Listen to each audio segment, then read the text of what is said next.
Olá pessoal, tudo bem? Estarei contando para vocês agora a história de Neemias, o copeiro. Neemias, filho de Ecalias, fazia parte de uma geração de descendentes que foram levados para a Babilônia pelo rei Nabucodonosor. Após a queda do Império Babilônio, diante do medo Pérsia, Neemias apareceu na narrativa bíblica com notoriedade. O nome Neemias significa o Senhor Consolador. O fato do texto bíblico não fazer nenhuma menção sobre a esposa ou filho de Neemias, muitos intérpretes da Bíblia sugerem que ele possa ter sido um eunuco. Porém, não há nada conclusivo sobre isso. Na corte pérsia, Neemias possuía um cargo muito importantíssimo. Era de uma grande responsabilidade, naquela época, era de uma grande responsabilidade. Pois ele era o copeiro pessoal do rei da Pérsia. Então, imagine só a responsabilidade que Neemias tinha em suas mãos. Isso fazia dele um membro da corte real que possuía grande influência e prestígio, devido à sua proximidade ao rei e a confiança que o rei tinha nele. Já que seu trabalho não envolvia apenas escolher vinhos para o rei, mas ele protegia, o rei de algo que poderia acontecer com o rei, evitar um envenenamento, algo assim. No 20º ano do reinado de Artaxerxes, entre novembro e dezembro de 446 a.C., Neemias recebeu uma notícia sobre a situação caótica em Jerusalém, onde o povo vivia embaixo da miséria. Além disso, ele também ficou sabendo que os muros da cidade estavam destruídos e que os seus portões foram queimados. Ao saber disso, Neemias ficou muito angustiado. Ele ficou desesperado e ele jejuou e orou pedindo as misericórdias do Senhor. Nós sabemos que quando nós estamos nessa situação, o melhor remédio é orar. O melhor remédio é clamar ao Senhor, porque nós sabemos que a resposta, ela vem. Enquanto Neemias servia à corte, o rei persa percebeu, olhando para o seu semblante, viu que ele estava muito triste. E o rei perguntou para Neemias: Neemias, por que você está tão triste assim? O que aconteceu? Qual o motivo dessa tristeza? Neemias olhou para o rei e explicou o seu problema. E o rei se comoveu e deu a permissão a Neemias para ele ir para Jerusalém. Ele permitiu Neemias ir para Jerusalém, construir os muros da cidade.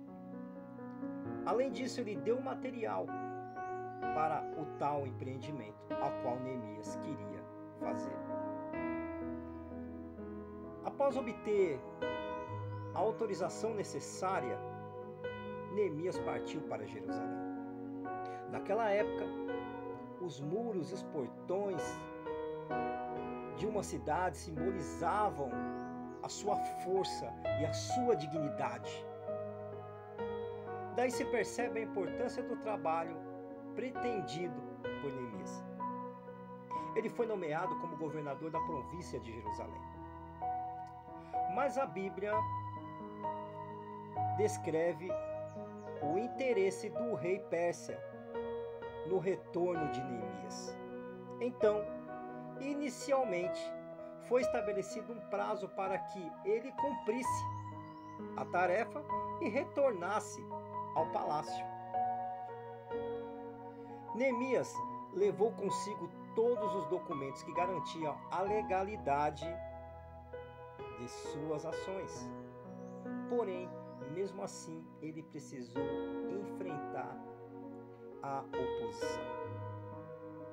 Na verdade, deste tempo dos reinados de Ciro e Dário, houve oposições contra as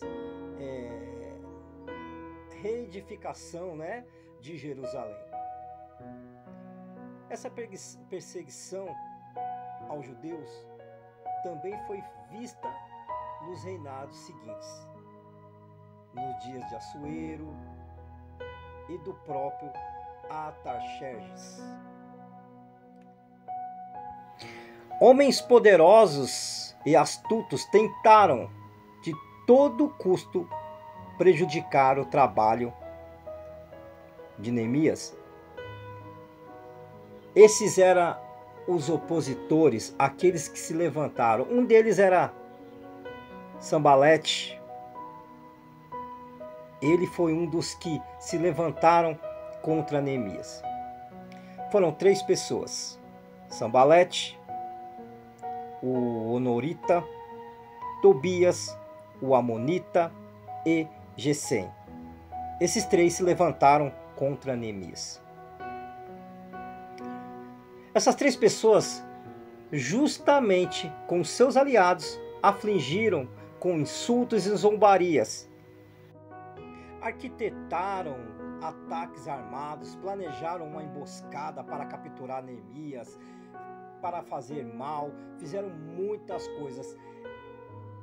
Plantaram notícias que poderiam prejudicar esse trabalho que Neemias chegou em Jerusalém para fazer. Nós vemos que houve uma rebelião contra ele, mas aquele que está alicerçado na rocha, ele pede as misericórdias do Senhor, e o Senhor, com a sua infinita misericórdia, derrama graça sobre as nossas vidas. O comércio estava, ou melhor, comercialmente, Judá estava isolada. Os trabalhos do muro fizeram com que a produção de cereais caísse. Por quê? Porque os camponeses estavam na reconstrução do muro. As condições climáticas também agravavam a crise de alimentos. Foram tais condições que fizeram com que muitos hipotecassem suas propriedades e tomassem dinheiro emprestado, tanto para comprar alimentos como para pagar os altos impostos que tinha naquela época.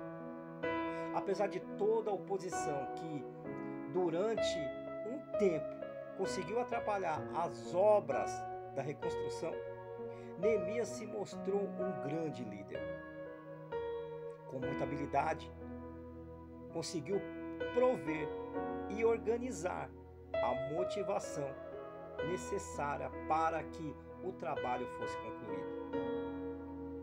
Neemias soube interpretar muito bem as ameaças externas. Foi prudente para que não caíssem ciladas. Soube administrar de uma forma espetacular e madura.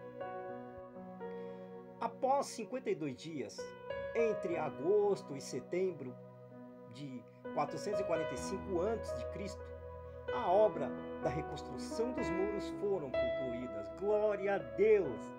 Foram concluídas. Quando o trabalho foi sido finalizado, Neemias tomou algumas ações para melhorar a vida de Jerusalém. Ele estabeleceu alguns funcionários, ele delegou autoridade para que pudesse contribuir com o governo mais justo naquela província. Neemias também implementou uma estratégia de proteção da cidade, ao ordenar que entre 10 judeus deveriam residir dentro dos muros da cidade. Ele trabalhou para corrigir vários abusos que existiam no meio do povo através de um programa de reforma. Neemias teve grande participação na reabilitação da adoração em Jerusalém, santificando a nação e conduzindo-a uma renovação da aliança através da leitura e exposição da lei feita pelo sacerdote Esdras, da confissão dos pecados e do juramento em que o povo se prometeu em guardar os mandamentos da lei. Neemias também se preocupou com a celebração das festas judaicas, sobretudo a festa dos tabernáculos. As reformas de Neemias também incluíram um melhor apoio ao sacerdote e a purificação do templo, a separação dos estrangeiros a fim que a corrupção religiosa e a idolatria fossem evitadas, e a conscientização acerca do erro quanto ao casamento misto. Neemias foi um grande líder. E o segredo para ser um bom líder, um segredo para ser uma boa liderança como Neemias foi, é através do jejum e da oração. Consagrando nossas vidas, colocando nossa vida no altar, nós seremos grandes líderes nessa terra. E se você gostou dessa história, eu quero pedir para você, se inscreva no canal, compartilhe com seus amigos e dê um like. Que Deus abençoe. Deus é bom.